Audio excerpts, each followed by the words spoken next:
Merci beaucoup de ces propos introductifs. Je passe sans attendre la parole à Éric Bocquet. Bien, merci Monsieur le gouverneur Trichet de cette introduction extrêmement claire et parfaitement structurée, mais ça ne surprend personne. Vous avez dit dans votre propos liminaire le système que nous avions créé. J'aimerais savoir ce que vous entendez par nous, les institutions, les banques, l'industrie financière en général. Enfin, j'aimerais avoir une précision sur le sens que vous attribuez à ce pronom. Et dans le deuxième temps, sur les causes multiples extrêmement précises que vous analysez et présentez comme étant les causes de cette crise financière toujours à l'œuvre aujourd'hui, malheureusement, vous citez bien sûr la dérégulation, l'amplification des bulles, le rôle qu'ont pu avoir les agences de notation, les modifications comptables, spéculation, esprits animaux, les technologies, économie de marché interconnectées, voilà.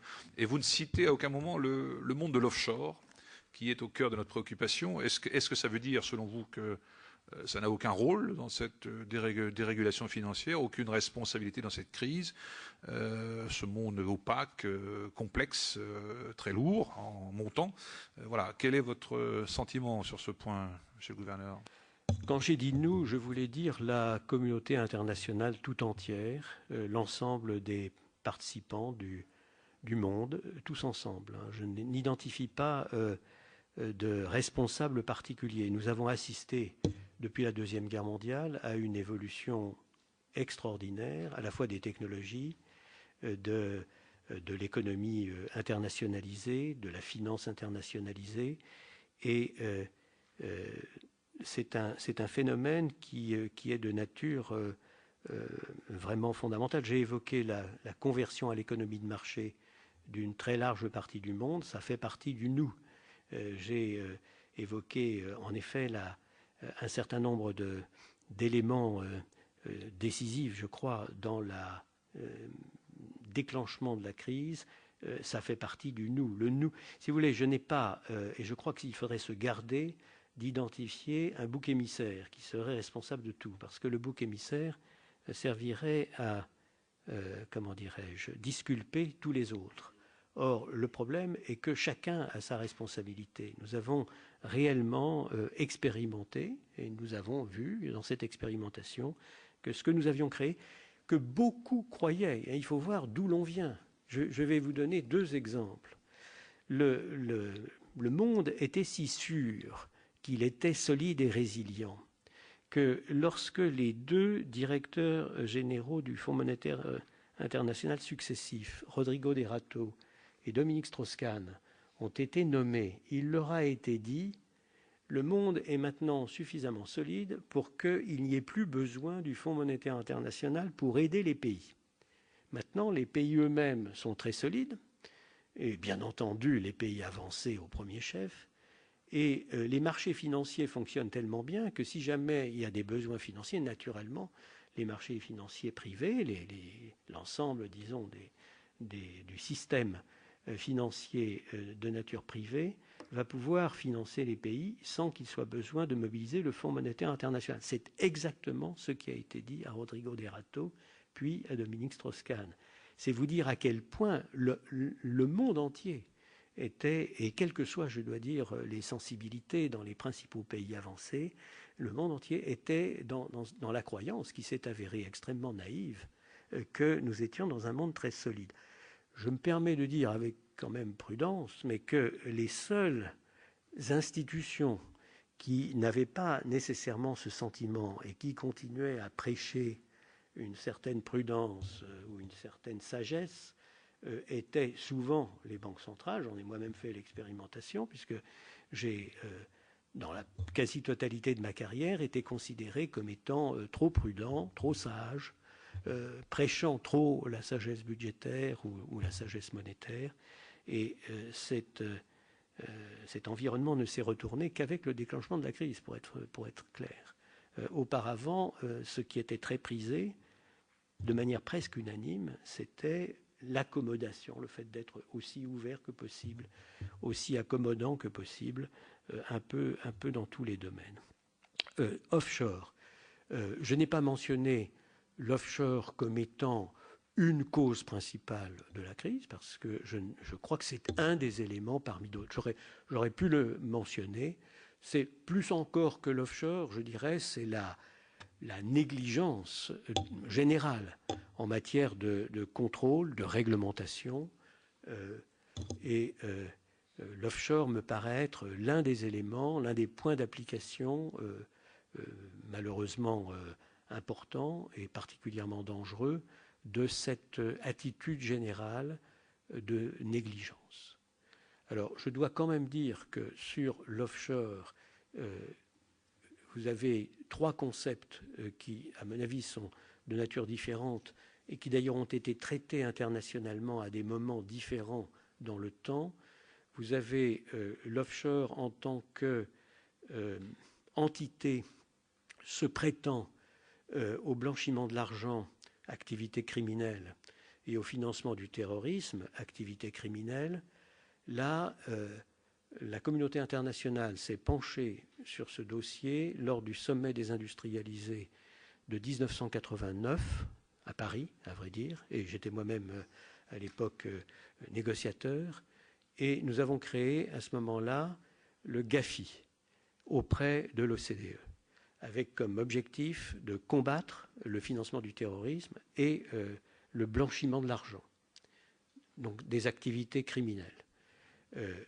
Le GAFI a été finalement le premier point d'application universel. Alors il n'était pas dirigé uniquement sur l'offshore, mais évidemment son point d'application privilégié était les pays ou les entités qui étaient le plus éloignés d'appliquer les règles internationales élémentaires, et en particulier celles qui se prêtaient, celles qui combattaient résolument le terrorisme et la criminalité organisée, le blanchiment de l'argent. Un second élément qui est intervenu plus tard a été celui de la lutte contre l'évasion fiscale, la fraude fiscale.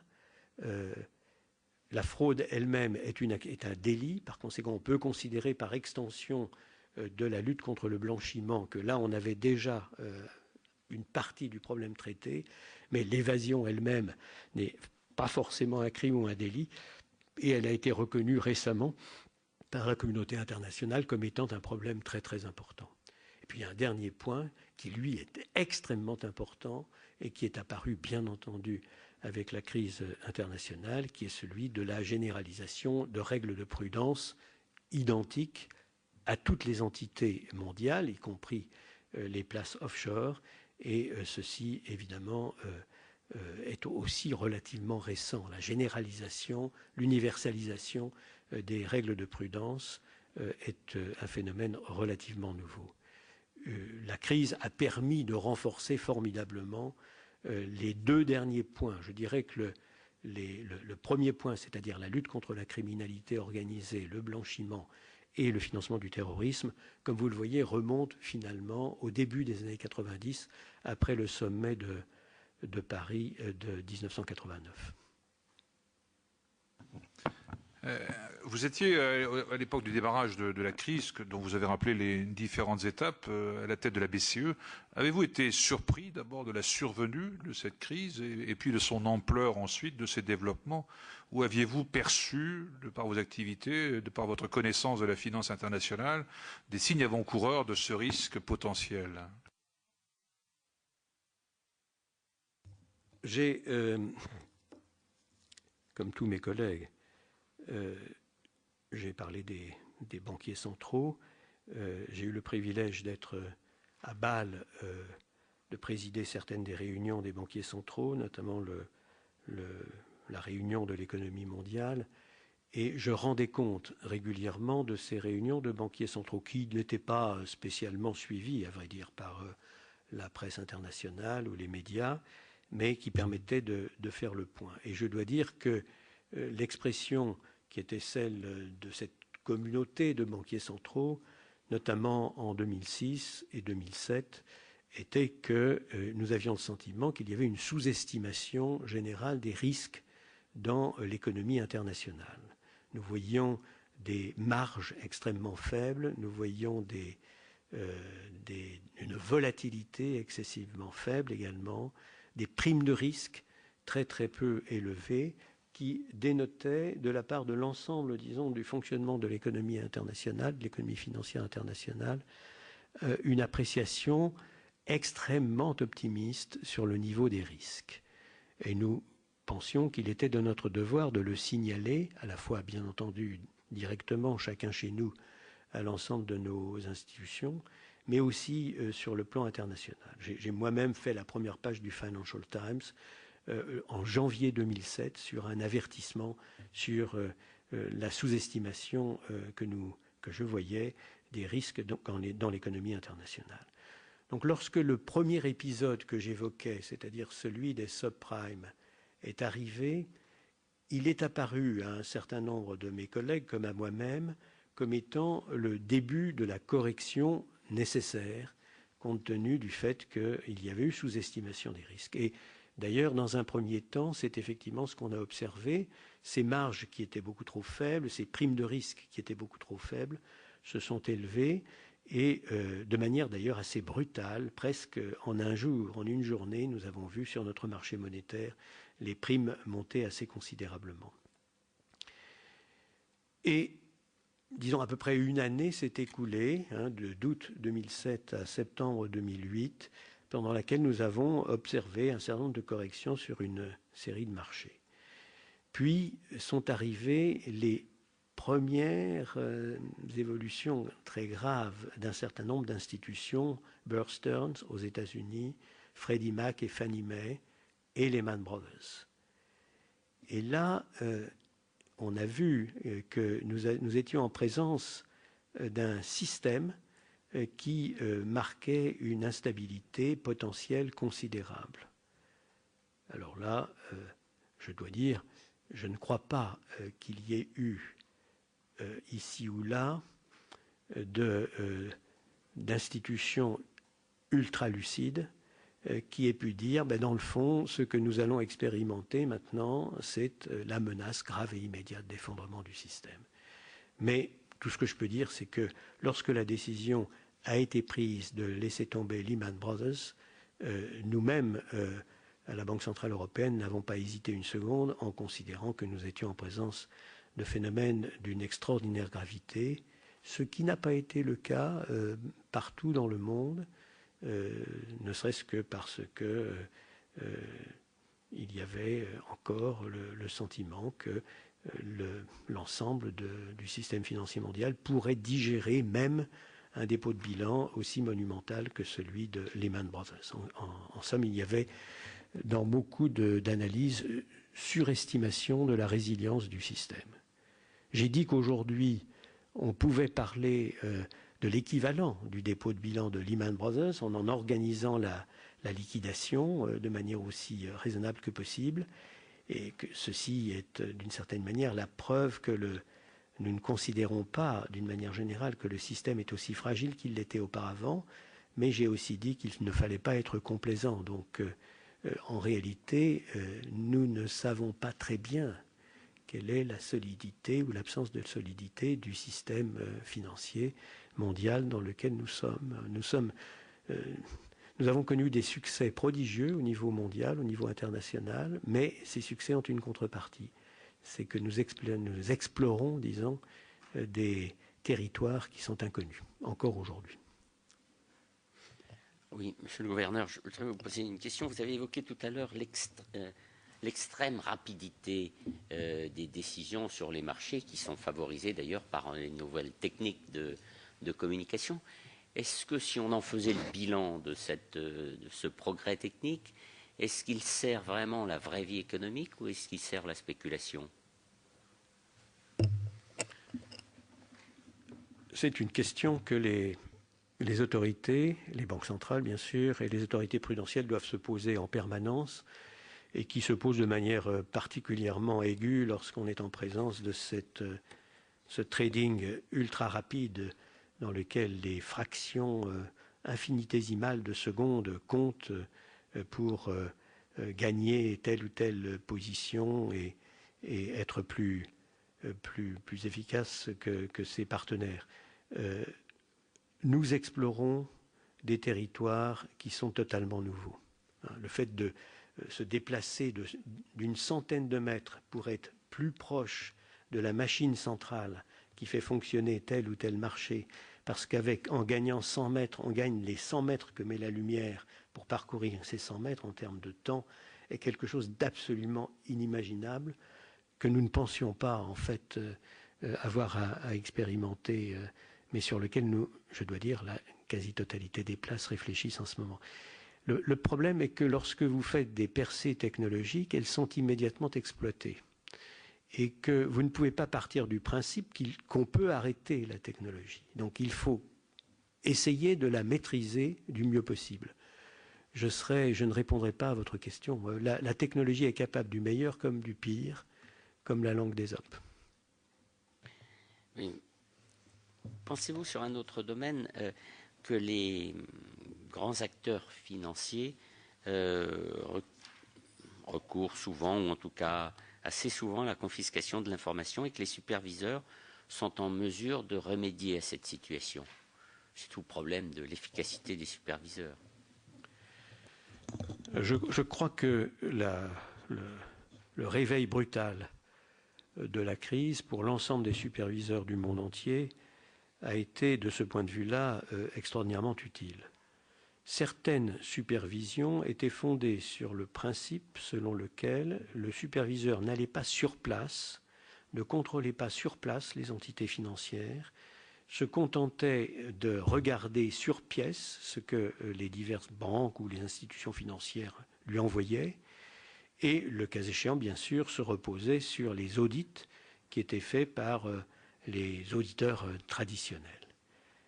Cette conception de la surveillance prudentielle a été totalement balayée par la crise.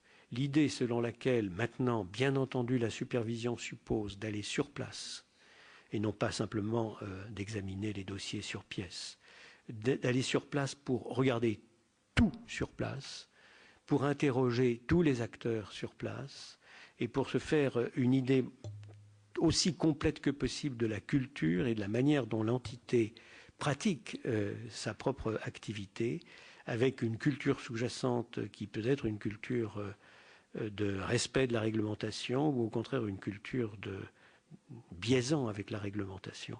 Tout cela est considéré maintenant comme faisant partie des bonnes pratiques sans qu'il y ait, je dois dire, de contestation. Donc je dirais que sous le choc de la crise, le concept même de surveillance prudentielle a assez considéré, et l'exercice de la surveillance prudentielle a assez complètement changé, dramatiquement changé.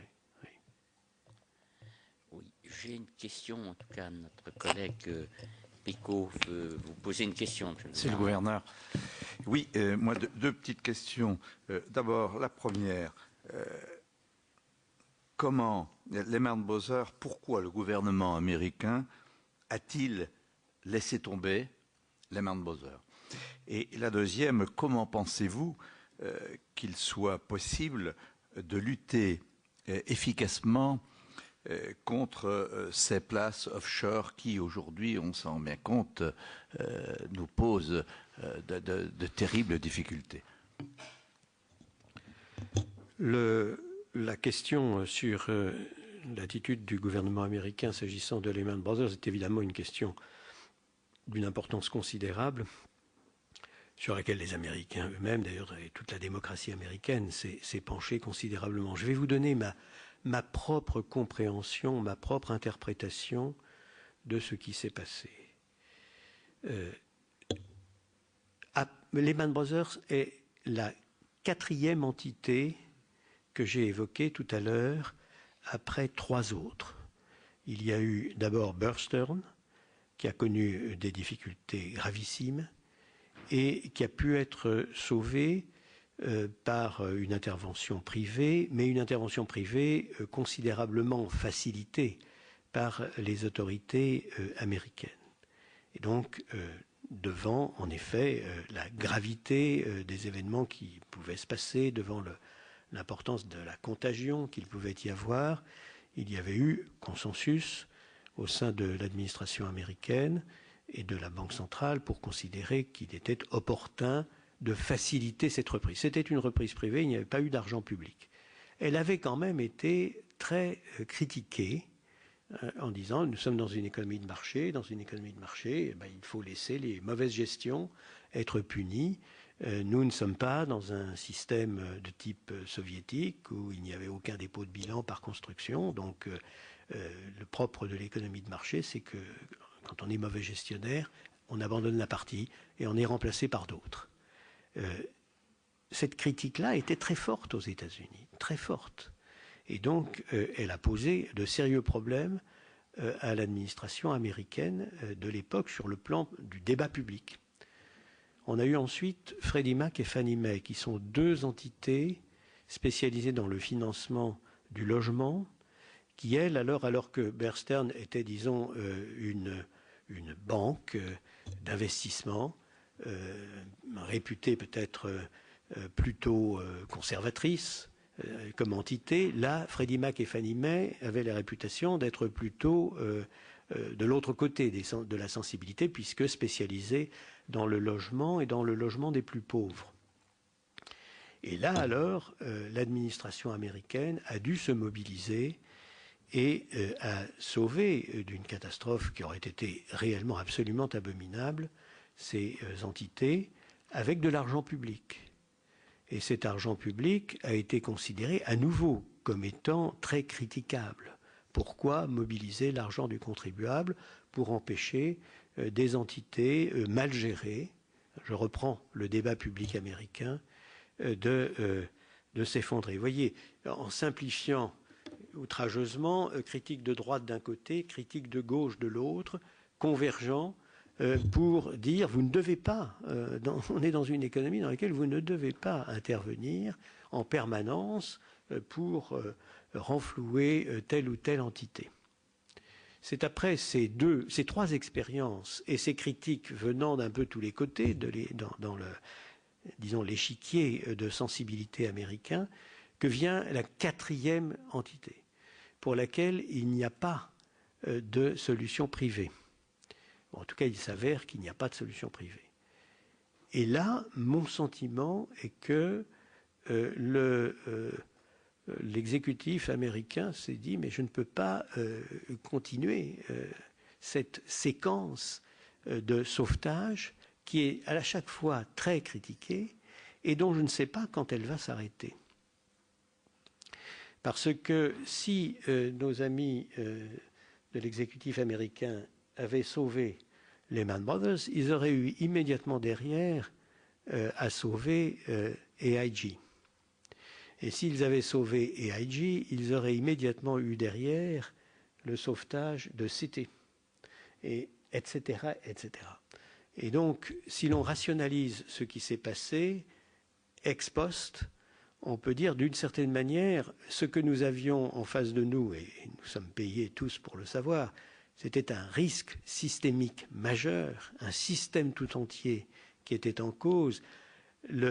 L'arrêt de l'effondrement séquentiel du système devait être lui-même de nature systémique et ne pouvait pas se limiter à une série indéfinie dans le temps de sauvetage.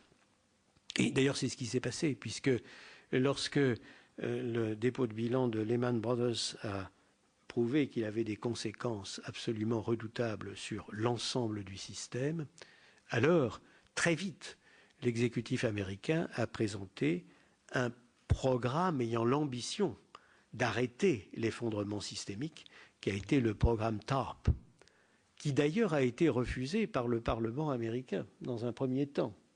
Ce qui montre à quel point l'élite politique américaine, de quelque sensibilité que ce soit, était au début inconsciente de la gravité des événements.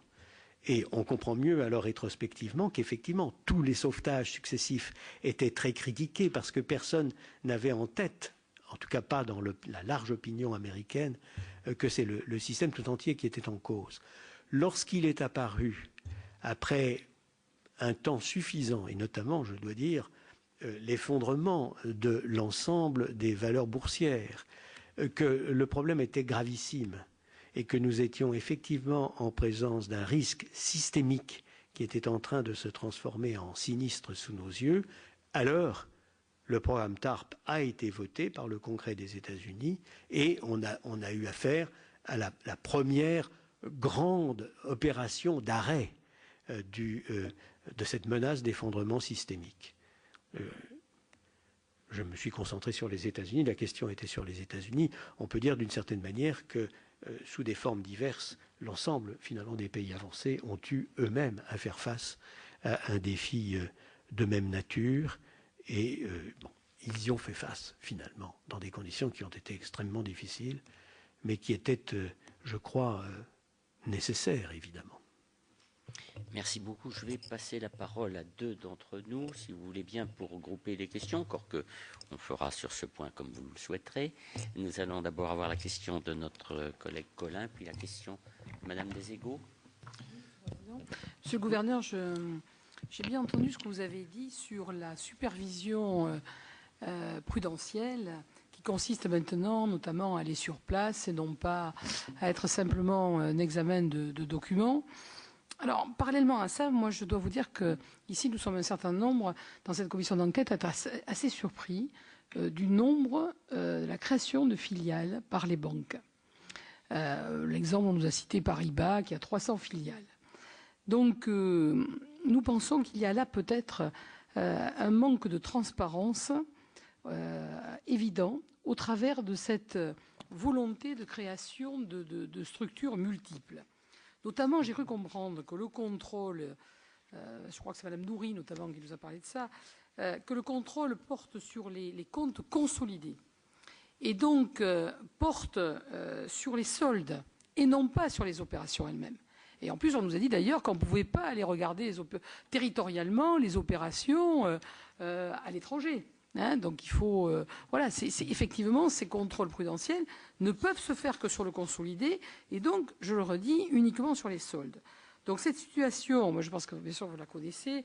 Moi j'aimerais bien connaître votre avis là-dessus parce que je pense qu'il y a vraiment un risque avéré, que c'est peut-être une des questions fondamentales par rapport à cette situation aujourd'hui qui n'est pas réglementée, qui n'est pas et qui est inhérent à ces situations d'offshore. Voilà, donc je voudrais avoir vraiment votre sentiment sur ce point. Évidemment, c'est une question très importante. Votre commission, je le sais bien, se concentre sur l'offshore, mais vous le voyez bien, le problème se pose pour tous les pays, sans aucune exception. Les pays européens. Nous avons des pays européens plus ou moins coopératifs. Le Luxembourg et l'Autriche sont moins coopératifs que d'autres dans certains domaines, particulièrement dans le domaine fiscal. Le monde est fait de pays avancés, de pays émergents, de pays en développement. Ils sont plus ou moins coopératifs. Et puis nous avons les toutes petites entités qui ont une franchise particulière parce que, étant négligentes, étant laxistes, étant complaisantes à l'égard du financement criminel ou étant complaisantes à l'égard de la fraude fiscale, elles nous posent des problèmes particuliers. Mais je pense qu'il faut bien voir que nous avons un problème beaucoup plus général que le seul problème de l'offshore stricto sensu, parce que s'il ne s'agissait que de cela et si nous avions le consensus de l'ensemble des pays, après tout, il ne s'agit qu'un d'un certain nombre de petites entités et dont beaucoup d'ailleurs sont sous juridiction anglaise ou sous juridiction, pour certaines d'entre elles, américaine. Donc le problème ne serait pas, me semble-t-il, forcément le plus grave. Mais il est grave, naturellement, parce que c'est quand même là, effectivement, qu'on a trouvé le plus de juridictions non coopératives. Alors, je ne veux pas vous dire que tout va bien. J'ai dit qu'il ne fallait pas être complaisant et que je n'étais pas sûr du tout que nous soyons maintenant dans un système qui est suffisamment sûr pour qu'on puisse le considérer comme étant résistant au choc, si je puis dire. Mais le fait qu'en 2009, il y ait eu l'invention, disons, du concept de juridiction non coopérative dans les trois dimensions que j'ai évoquées, c'est-à-dire la dimension criminelle, financement du terrorisme, blanchiment, la dimension prudentielle et la dimension fiscale, avec dans chaque cas l'identification d'un responsable international chargé, si je puis dire, de faire la police, hein, qui est le GAFI, créé en 1989, le Conseil de stabilité financière, qui a été renforcé à l'occasion de la crise, et le Forum mondial de l'OCDE sur le plan fiscal. Ce sont quand même, si vous voulez, maintenant on a un consensus émergent, un concept qui existe et des outils en principe. Donc le reste, c'est une question d'énergie et de détermination finalement des principaux pays du monde. Si l'on publie réellement la liste des États qui n'appliquent pas les standards internationaux et auxquels l'ensemble de la communauté internationale demande d'appliquer les standards internationaux, il me semble que nous aurons la preuve alors qu'effectivement l'ensemble de la communauté internationale, puisque c'est un problème qui ne peut être réglé qu'au niveau mondial, est déterminé et suffisamment déterminé. Pour le problème que vous soulevez, clairement, nous sommes bien obligés, dès lors qu'il y a des entités internationales qui ont des filiales et pas simplement des succursales. Si ce sont des succursales, c'est l'autorité prudentielle nationale qui a la compétence. Et donc là, il n'y a pas de problème. La réponse à votre question est aisée et il faut s'en féliciter. Mais un très grand nombre de pays veulent être maîtres chez eux. Et ce ne sont pas des pays nécessairement qui le font pour pratiquer la fraude, l'évasion ou la défense d'activités, enfin la localisation d'activités criminelles. Ce sont des pays qui veulent être simplement les maîtres chez eux. Et donc ils peuvent exiger effectivement d'avoir des filiales pour que ce soit leur autorité prudentielle qui puisse exercer le contrôle. Et là nous retombons dans ce que je viens de dire, c'est-à-dire il faut que partout dans le monde, on puisse avoir l'application des mêmes standards, contrôlée par une entité ayant cette responsabilité au niveau de l'économie internationale elle-même. Merci beaucoup. Alors, notre collègue Colin, je n'ai pas oublié. Merci, Monsieur le Président. Monsieur le Gouverneur, merci d'éclairer notre commission de votre compétences et surtout de votre expérience. Vous avez rappelé que vous étiez tout au long de cette crise, en début, en tout cas en première ligne. Alors, est-ce que vous pourriez nous dire justement, en tant qu'observateur privilégié, quelles sont les grandes zones de plus forte opacité financière sur la planète, ce que vous avez pu constater? Ensuite, dans les recommandations de la Banque centrale européenne sur l'assainissement des finances publiques, celle-ci a-t-elle eu l'occasion de mentionner, parmi les réformes structurelles nécessaires, des mesures destinées à harmoniser les prélèvements obligatoires? Pouvez-vous répondre à cette question? Et ensuite, avez-vous constaté comment lutter contre la concurrence fiscale dommageable et à lutter contre l'évasion fiscale internationale? Toutes ces questions, peut-être je pourrais en ajouter une pour éclairer notre commission, mais qui n'est pas directement liée à notre mission. Mais pensez-vous que l'euro est définitivement hors de danger? Je vous remercie, Monsieur le Gouverneur. Merci beaucoup, Monsieur le Sénateur. Première question.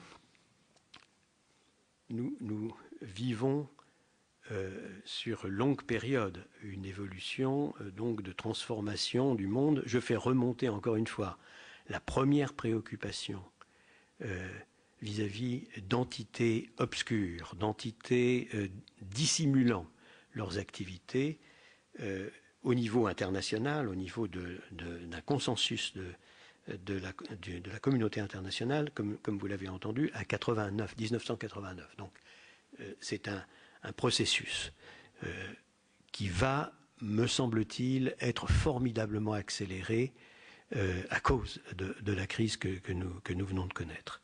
Mais il est clair que les endroits dans le monde où nous avions la plus grande opacité étaient à l'évidence un certain nombre de places offshore qui faisaient commerce finalement de leur opacité vis-à-vis, soyons clairs, en particulier de ceux qui avaient des activités criminelles.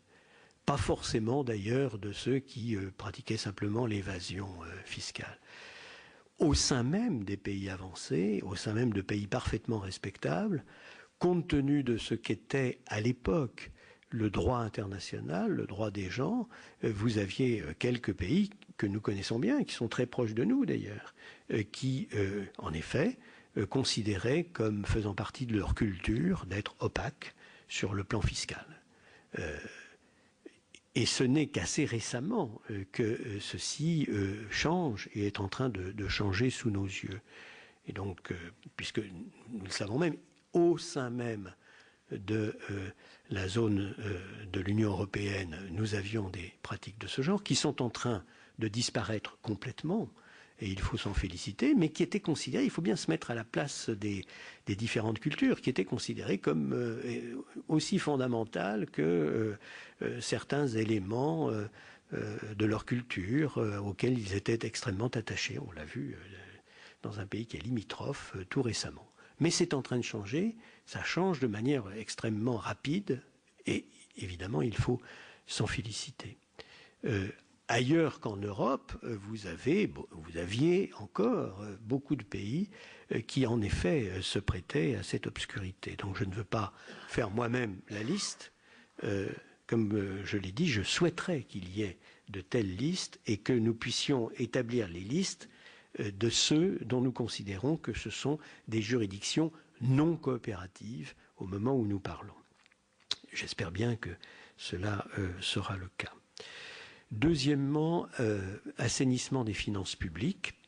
Vous savez, j'ai moi-même, de manière constante, demandé qu'on applique la loi, qu'on applique le traité, qu'on applique la législation secondaire du traité. Et la Banque centrale européenne ne prétend pas inventer la loi européenne ou la législation secondaire. Ce que j'ai énormément regretté, énormément, je dois dire, et publiquement et à plusieurs reprises, c'est qu'on n'applique pas le pacte de stabilité et de croissance.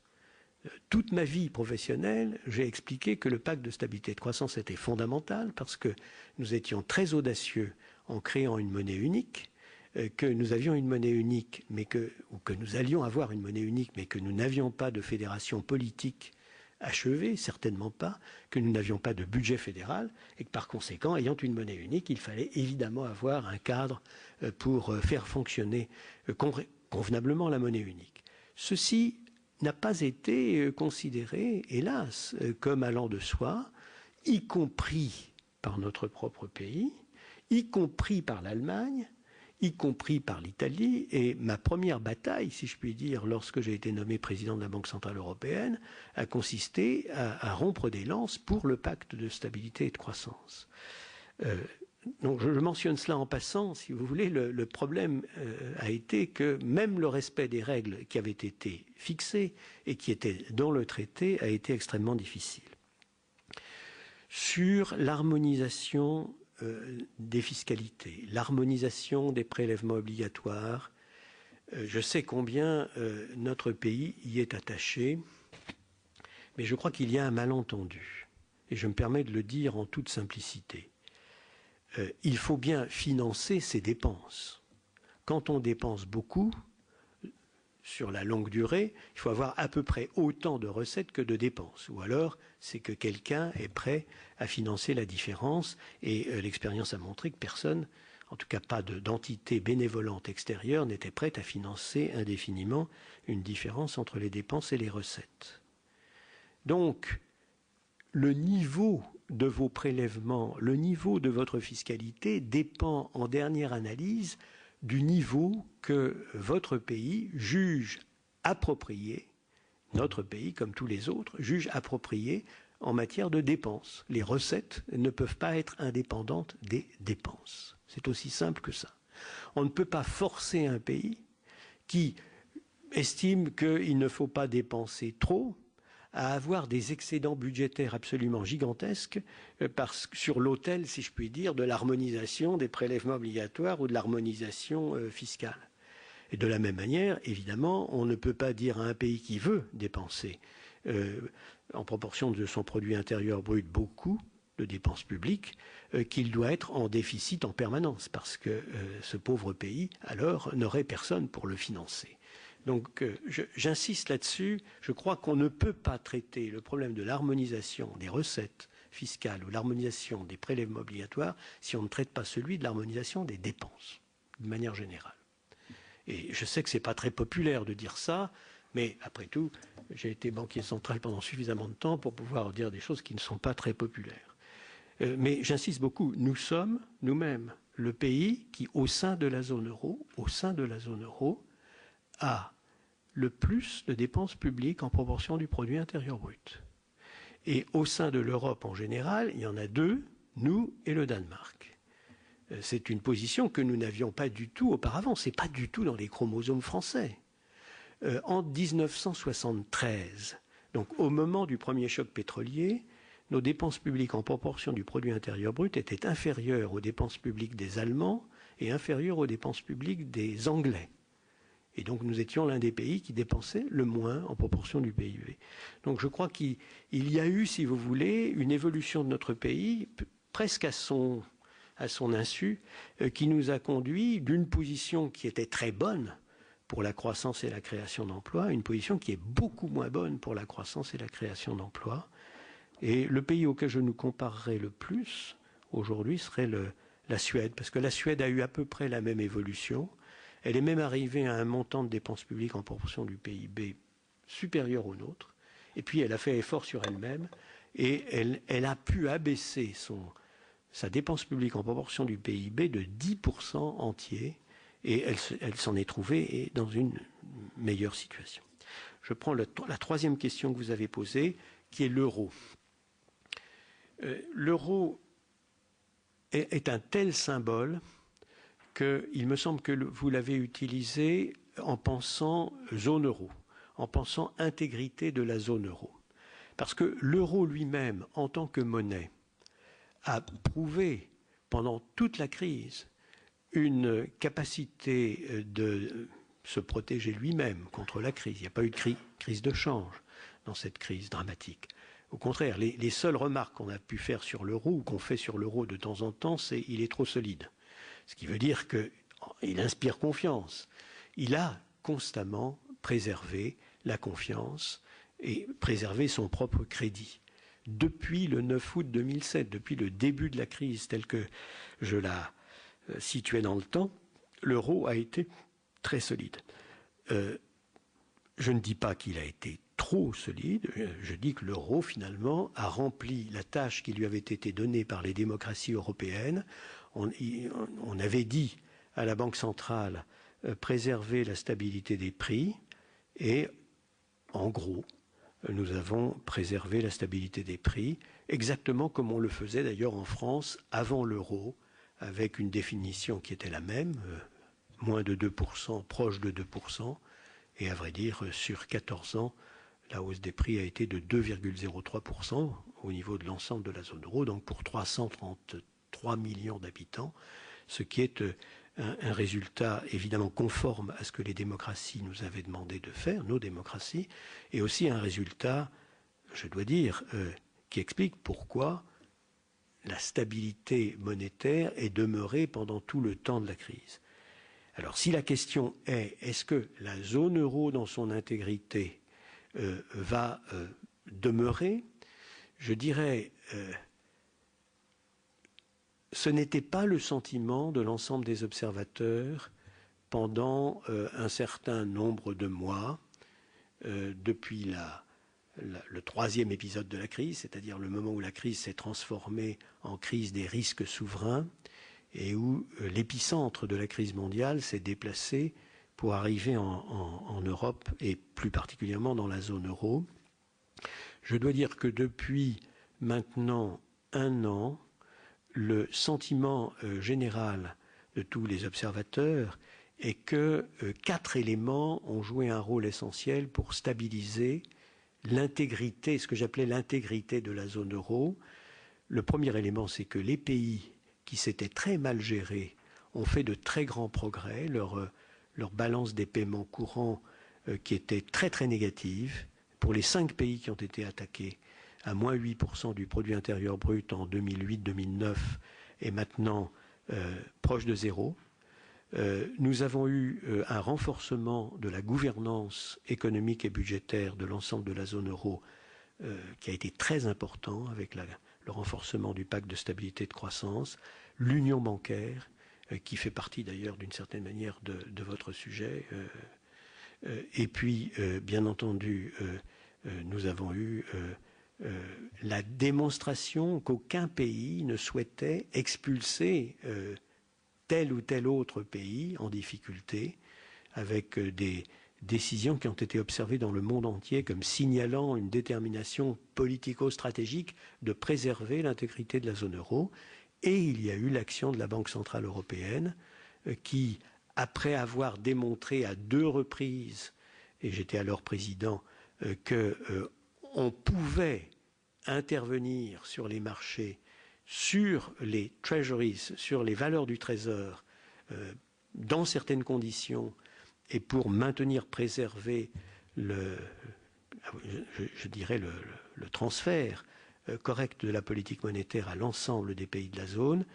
Il y a eu la nouvelle décision prise par la Banque centrale européenne disant s'il y a une conditionnalité appropriée et si l'ensemble de la communauté de la zone euro démontre qu'elle est sérieuse lorsqu'elle veut marquer sa solidarité, alors nous-mêmes, nous pouvons intervenir.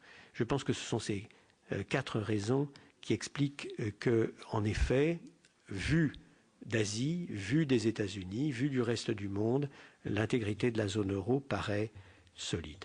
En tout état de cause, la zone euro va s'agrandir, ce qui est une marque de solidité, bien entendu. Elle va passer, comme vous le savez, de 17 pays à 18 pays et de 332 millions d'habitants à 335 millions d'habitants au début de l'année prochaine. Ce qui ne veut pas dire que tout est réglé. Au contraire, à mes yeux, nous sommes au milieu du gué. Il y a encore énormément de choses à faire avec la plus grande détermination possible. Mais cela prouve que ceux, à tout le moins, qui pensaient que tout cela était très fragile, avaient sous-estimé ce que j'appellerais notre résilience. Le « nous » signifiant l'ensemble des Européens de la zone euro. Merci, monsieur le gouverneur. Avant de passer la parole pour les dernières flots de questions à notre rapporteur, je voulais vous poser une question qui m'est inspirée par un propos qui a été tenu par le ministre Strauss-Kahn lorsque nous l'avons interrogé, lorsque nous l'avons auditionné ici même. Il a eu cette phrase, enfin je vous livre cela tout de même en substance: le système bancaire, ses outils, ses produits, il n'y a rien à dire. Ce n'est pas le système bancaire qui a failli, c'est les hommes, avec peut-être quelques caractères animaux, pour reprendre un qualificatif. Et il a eu cette expression, enfin cette comparaison: on ne peut pas reprocher à l'industrie automobile les accidents sur les routes. Est-ce que vous pensez, vous également, que le système bancaire ne mérite aucune réforme, aucune amélioration, et que ce sont que les hommes qui le font déraper, si j'ose dire, pour rester dans la comparaison automobile? Et si vous ne pensez pas ça, qu'est-ce que vous suggéreriez, soit au niveau européen, soit même au niveau français, à la condition bien sûr que ça ne le pénalise pas dans la concurrence générale qui existe dans ce domaine?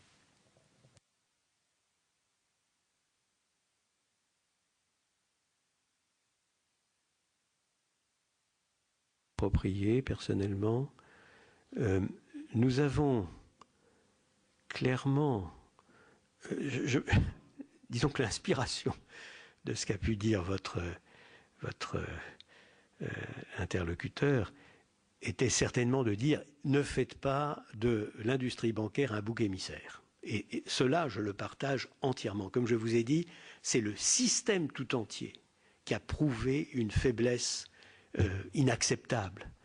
Mais si vous trouvez un bouc émissaire quelque part, vous disculpez tous les autres. Or, je dirais, tout doit être amélioré, sans exception. Et bien entendu, aussi les banques.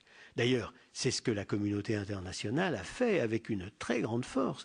Nous avons incroyablement renforcé les exigences en capital pour l'ensemble des banques du monde. Formidablement. Nous ne sommes plus du tout dans le même univers d'exigence à l'égard des banques. Nous avons généralisé les ratios de levier, de pourcentage entre le capital et l'ensemble, disons, des bilans des banques. Nous avons multiplié les exigences à leur égard. Je l'ai dit, les concepts même de surveillance prudentielle ont changé. Le renforcement de la surveillance prudentielle a été considérablement renforcé. Il n'y a pas de pays avancé au monde dans lequel il n'y ait eu de transformation des institutions chargées de surveiller les banques, avec des transformations extrêmement profondes, en Europe bien entendu, où l'on va confier à la Banque centrale européenne des responsabilités, enfin, mettre auprès de la Banque centrale européenne des responsabilités qui n'y étaient pas encore. Et je pourrais citer les États-Unis, je pourrais citer l'Angleterre. Donc je dois dire que le diagnostic de la communauté internationale a été que nous devions absolument renforcer formidablement l'ensemble de nos banques, qu'il fallait renforcer aussi toutes les infrastructures de marché, qu'il fallait ne pas hésiter à avoir vis-à-vis notamment de l'ensemble des dérivés de toute nature, des exigences que nous n'avions pas auparavant parce que l'idée s'était accréditée, idée fausse, que spontanément l'ensemble de ces marchés devait fonctionner de manière optimale. Donc vous voyez, je dirais, certes, faire des banques un bouc émissaire serait une très très grave erreur. En même temps, clairement, comme tout le reste du système financier international, il est parfaitement légitime et nécessaire. Et d'ailleurs, ça a été à la fois le diagnostic de la communauté internationale et les décisions qui ont été prises ont été dans le sens d'un renforcement de l'ensemble des banques et des institutions. Alors, bien entendu, tout cela repose sur l'idée qu'il y a un traitement égal de l'ensemble des institutions dans le monde, que nous ne nous livrons pas à une compétition à qui sera le plus laxiste, comme ça a été le cas dans le passé, à qui arbitrera le mieux possible en étant complaisant à l'égard de ces institutions financières pour avoir les activités, les marchés, etc. Pour votre commission, je dirais, l'un des dangers français, à mon avis, est d'oublier que l'ensemble du système financier finance l'économie, que sans financement de l'économie, il n'y a ni croissance ni création d'emplois, et que donc il faut être très très attentif à ce que le système fonctionne du mieux possible, en étant sain, en étant au niveau de l'état de l'art mondial, dans les conditions les meilleures possibles, parce que là aussi on rejoint cette idée, si on fait du système financier, du système bancaire un bouc émissaire, alors on risque de tuer ce qui est un des éléments de la prospérité. J'ajouterais que le seul emploi dans le secteur financier, dans les pays avancés, est un enjeu très très important, et qu'il est très important d'être capable d'avoir à la fois la meilleure surveillance prudentielle possible, inspirant la meilleure confiance possible pour les entités qui peuvent choisir de s'installer sur les places financières qui sont toutes en compétition, comme il est probablement normal dans des économies de marché. Et donc je plaiderais volontiers pour les places financières européennes, disons, les places financières de la zone euro, en considérant que pour la prospérité de la zone euro et l'emploi dans la zone euro, le monde, en effet, de l'industrie financière est un enjeu considérable. Je vais laisser la parole à notre rapporteur qui me pardonnera certainement d'avoir grappillé de son temps. Non, mais très brièvement, Monsieur le Président, vous êtes tout pardonné. Une dernière question, simplement sur le financement de l'économie réelle par les banques. Malheureusement, le constat a été fait ces dernières années que la part du financement consacré à l'économie réelle était plutôt en régression, ce qui n'est pas sans poser de questions. Mais plus généralement, sur le rôle de la BCE, vous parlez de nouvelles responsabilités. Est-ce que dans ces responsabilités nouvelles, il y aurait une réflexion de la BCE en tant que telle sur la résolution des problèmes posés par l'offshore, parce que vous avez évoqué les dépenses des États, ce qui est juste, mais nous, de l'autre côté, nous sommes en quête, en 2 mots, également de recettes, et donc l'évasion fiscale, vous le savez, c'est de la recette conséquente, et on aurait tort de ne pas s'y intéresser. Donc est-ce que dans les missions nouvelles, enfin les responsabilités nouvelles de la BCE, est prévu ce genre de réflexion ? La fiscalité, d'une manière générale, n'est pas du ressort de la Banque centrale. ni des autorités prudentielles. Alors, il se trouve que la Banque centrale va être elle-même, en tout cas avoir l'autorité prudentielle unique de la zone euro et peut-être de l'Europe très près d'elle. Mais les deux ne se confondent quand même pas plus qu'elles ne se confondent totalement en France. Comme vous le savez, l'autorité prudentielle est très proche de la Banque centrale, mais ne se confond pas avec la Banque centrale. Mais je dirais que la fiscalité est vraiment du ressort des gouvernements. Et à ma connaissance, la Banque centrale ne s'est jamais considérée, si vous voulez, comme pouvant se saisir d'un dossier de fiscalité ex nihilo. Si elle est consultée, elle ne manquerait pas effectivement de donner son sentiment. Mais je n'ai pas souvenir, si vous voulez, que nous ayons nous-mêmes travaillé sur la fiscalité, sur la lutte contre l'évasion fiscale. À ma connaissance, les gouvernements le font. Ils le font depuis la crise de manière beaucoup plus acharnée qu'auparavant. Et il y a maintenant, ce qui n'était pas le cas auparavant, un large consensus. Et le concept de juridiction non coopérative comprend le GAFI, la lutte contre le financement du terrorisme, et ceci est très important, et nous sommes impliqués en tant que Banque centrale dans ces opérations de lutte contre la criminalité organisée. Sur le plan prudentiel, concept qui fait partie du concept de juridiction non coopérative, dans la mesure où nous avons maintenant des responsabilités, où nous aurons des responsabilités partout en Europe, nous, Banque centrale, bien entendu, cela fait partie de nos responsabilités. Sur le plan fiscal, comme vous le savez, ce sont les gouvernements eux-mêmes, dans le cadre de l'OCDE et du Forum mondial, qui organisent leur propre coopération, même si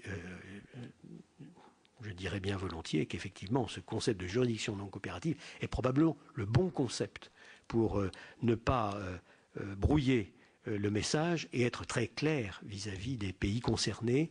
Et je ne dirais pas seulement des places offshore concernées, des pays concernés. Monsieur le gouverneur, de la part de nos collègues, de notre rapporteur et de moi-même, je vous remercie de la profondeur, de la précision et de la pédagogie de vos propos.